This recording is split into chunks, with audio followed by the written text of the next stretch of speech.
Əgər insan öz-özünü oxuya bilməsə, insan öz-özünü tanımasa, insan başqalarını tanıya bilməz.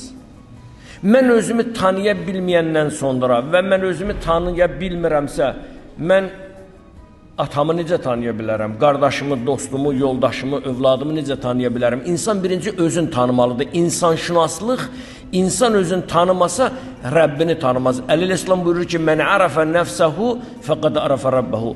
Özünü tapa bilməyən, özünü tanımayan Allah'ın tanımaz. Bu böyük sözdür. İnsan özünü tanımalıdır.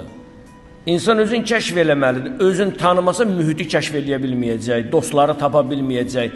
Bəzən deyirlər ki, mən dostumda, seçimimdə yalanam, yanlışam, dostumu düz təyin eləyə bilməmişim. Yox, bu məntiq doğru məntiq deyil, mən dostumu düz təyin eləyə bilməmişim. Özünü düz təyin eləyə bilməmişsən. Sən özünü elə kəşf eləyə bilməmişsən, dost haqqında ittiham eləyirsən. Sən birinci özünü tanımalısan ki, sən kimsən? Allah səni hansı varlıq olaraq yaradıb? İnsan özünü tanıyandan sonra dostunu tanıyacaq, zamanəsini tanıyacaq, dünyasını tanıyacaq, yaxınını tanıyacaq, uzağını tanıyacaq. Bu bir mənalıdır. İnsan özünü tanımalıdır.